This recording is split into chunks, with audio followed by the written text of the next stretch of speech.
it's time for Scrapbooking with Lanita. And today I'm going to do the, let's see, Olympic rings. Super fun, probably a little bit time consuming, but it's worth it to be able to make these rings. Now, I did it with a little bit of a twist or a hack. I have stitching around each ring. The blue one doesn't show as much. And so because I used shimmer paper. So to show you all, I'm not going to use shimmer because it doesn't show up as well. However, the gold has to be shimmer because that's the only gold we have. So that's a fun one. I mean, we've got to have the gold shimmer for the rings. Let's see, what else? For these, you're going to use two patterns, and they're the circles. It's the number 2 and the number 3, which is the largest and the medium one. Red and blue blades. You can see them right there. And I think that because that I put the stitching there because I find it really hard to stitch after the rings are made. And as I'm looking at it, well, I'll explain that when I make it. So let's just go ahead and get started. I will hide that so that we'll have this. And let's do this part here. And away we go. Yeah, now that we're a little closer, I think we can see most of the stitching. All right. So for the colors, I have the Kelly green, and I'm going to use the red and the blue and black, and then the gold here that is the gold shimmer. You can see how I've made some samples before, and I'll put this one right in front of you because this is what I want to highlight here.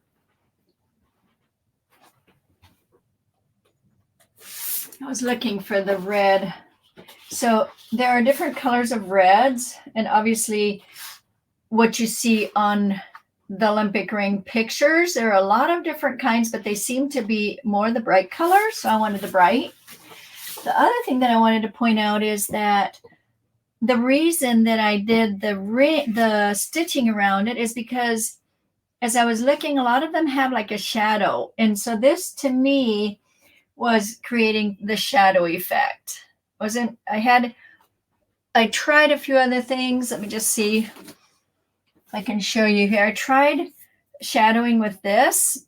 It just didn't look quite right because my white was a little bit too big, I thought, for a shadow, but you know, you can do it that way too. But I'll be showing you this technique today. All right, so let's get started.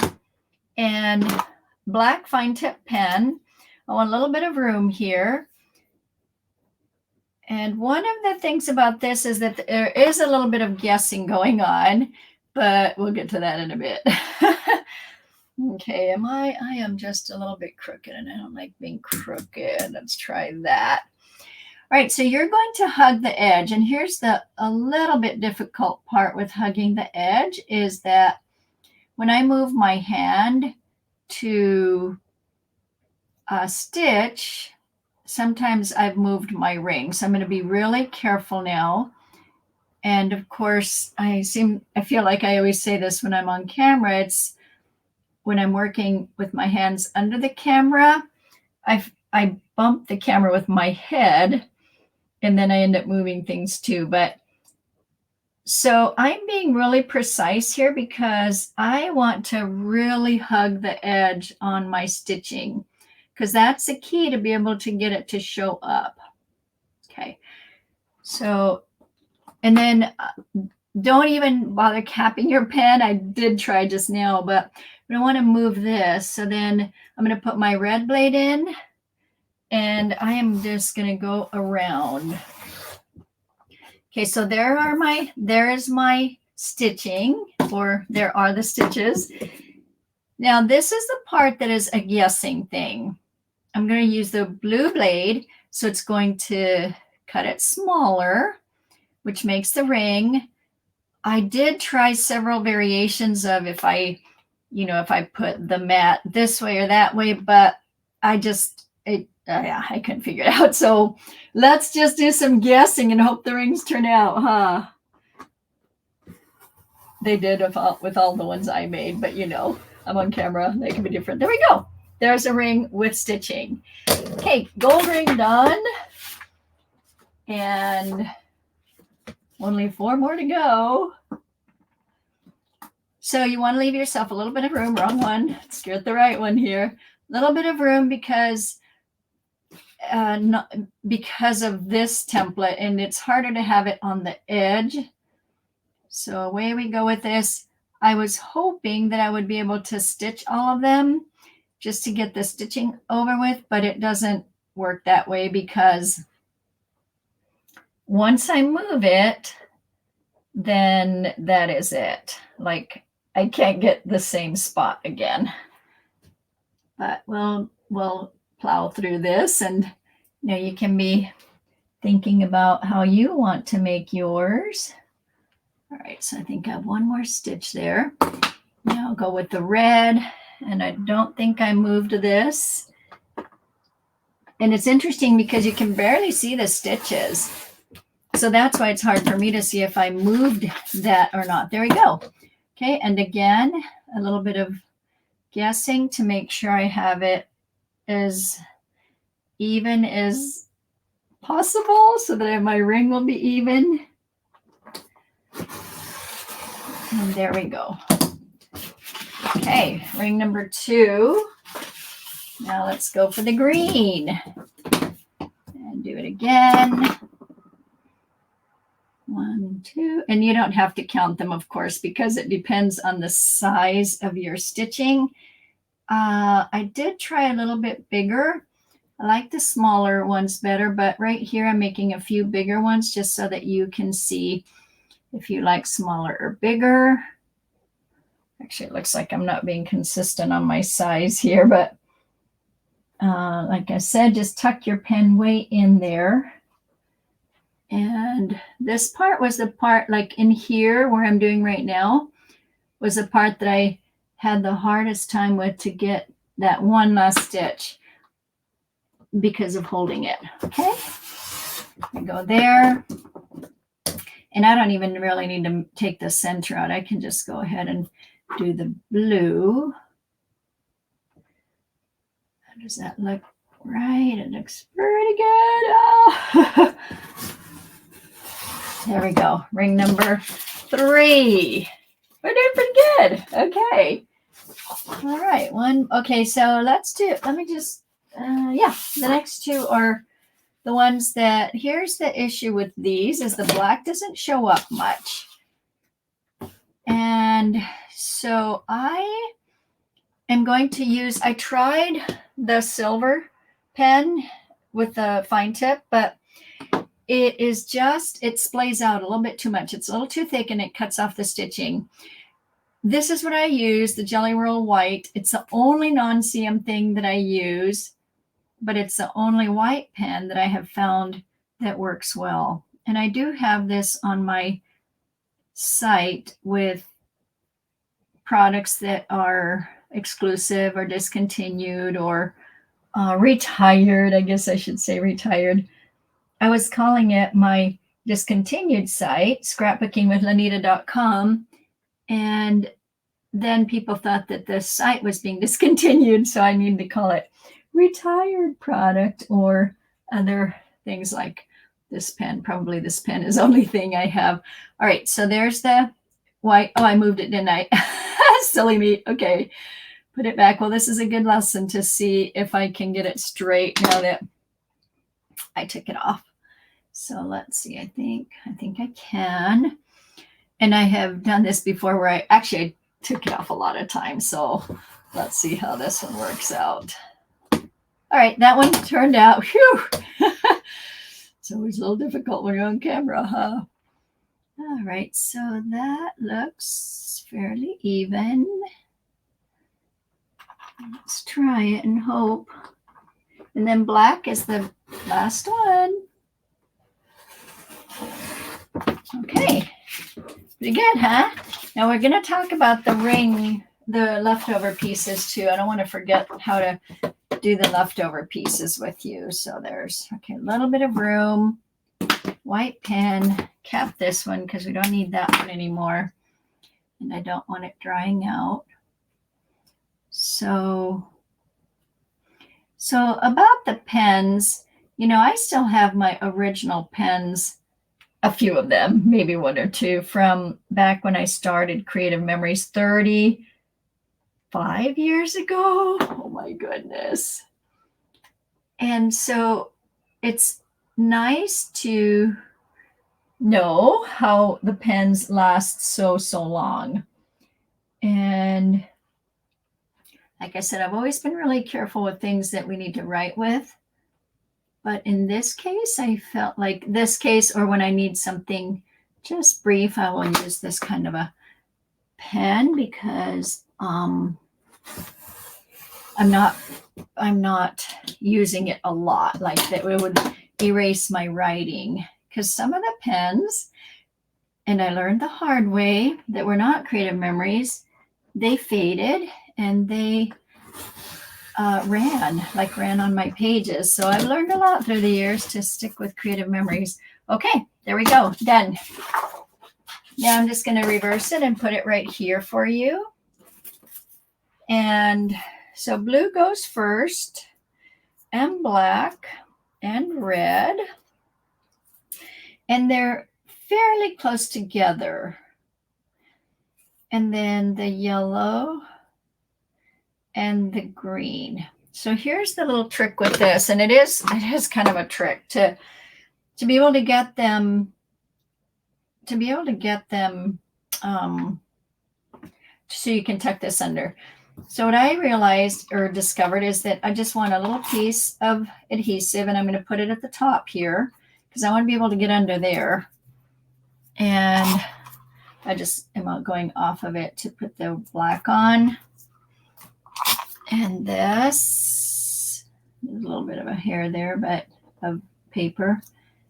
Let's see, do I have it fairly even? Okay. Then for these, I just want to put a little bit of tape on a piece. And I have it upside down there for a reason, a little bit of tape on it and then let's see, where's my tape on those? Okay, so I'm going to cut it. And then this is the one where I want to go, I think it's above and under. Let's see, I probably shouldn't have, I'm copying my other one. Okay, above and below. So then I'm going to bring it over and do the connection underneath it. That's what I'm hoping to do. Let's see, and here's the thing where I want the same little distance between there. So that's part of the thing about pre-gluing it or pre-taping it. Okay, hopefully that's the way. Oh, is that how I have it here? Let's see. Over and under and over the black. So this one needs to be the other way it looks like. Over and under and over the black. So I probably need to just do it a little bit over the black, and then there's that. This should go under. Okay.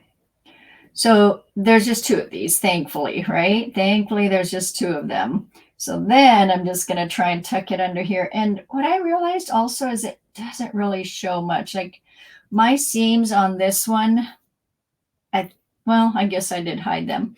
All right, so now you can go ahead and add a little bit, and hopefully I have it right here. Yep.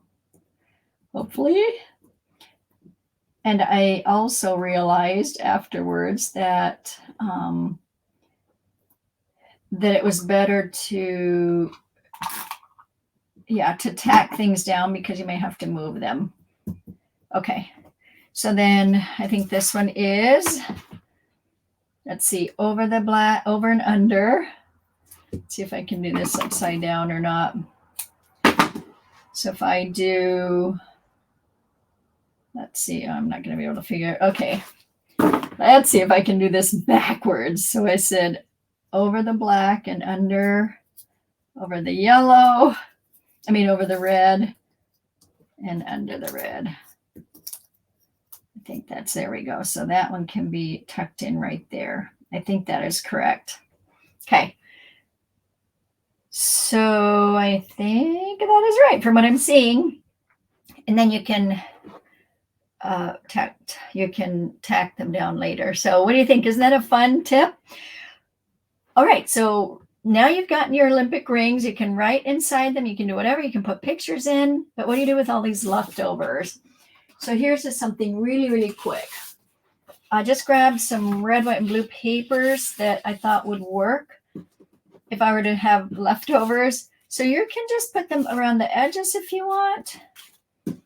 And I mean, if you want it to be like patriotic, you can do that. Or if you want it just to be, let's see what I have on this side. This might be a little bit too dark. Let's see what okay, this one should work. If you want it just to be the colors of the Olympics, so you can put them wider and farther back, and then you would just cut them off. Okay, so that's what you can do, and that's a nice circle type. So let me just finish this off for you. I'm just going to put them on.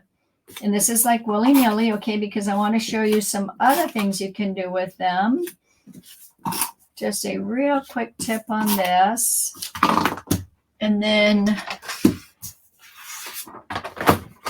and normally I would tape them better, but just to show you when I'm on camera, I feel like I don't want to take a lot of your time, but I do want to show ideas that work. So that's part of it.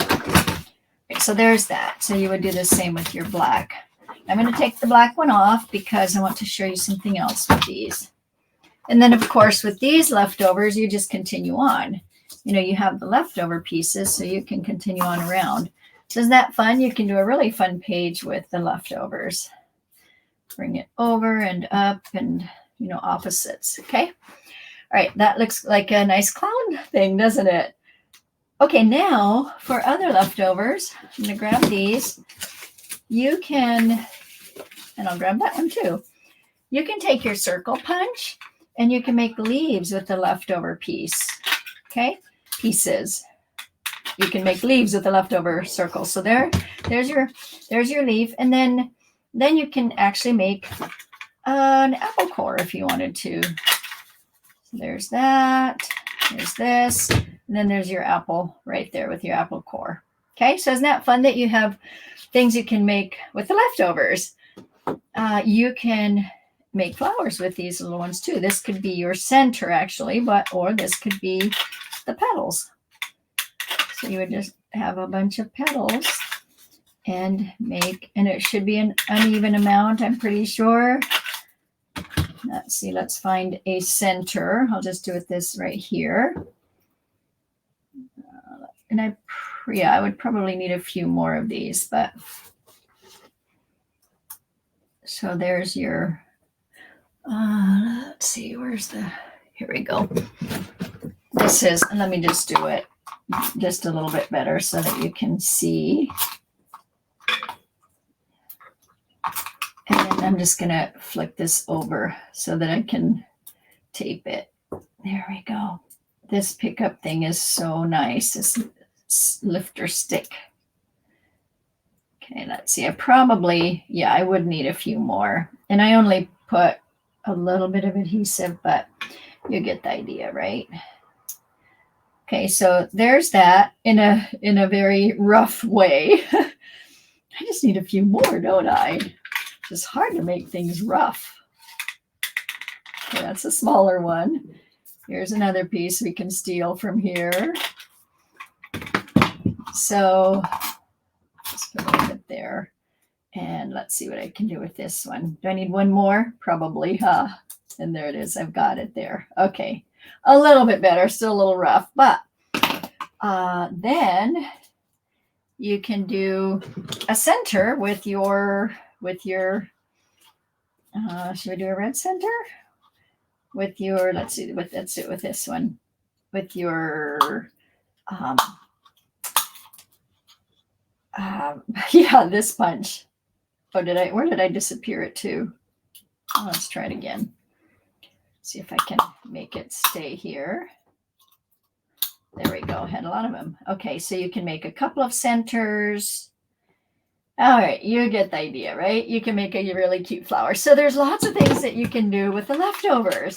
All right, there we go. There's your fun thing with Olympics. And I will come back onto the screen. And there we go. I do want to remind you that, let me just find it. Scrapbookingwithanita.com has the retired products, and you can order any other Creative Memories products from my Creative Memories website. So I would appreciate that.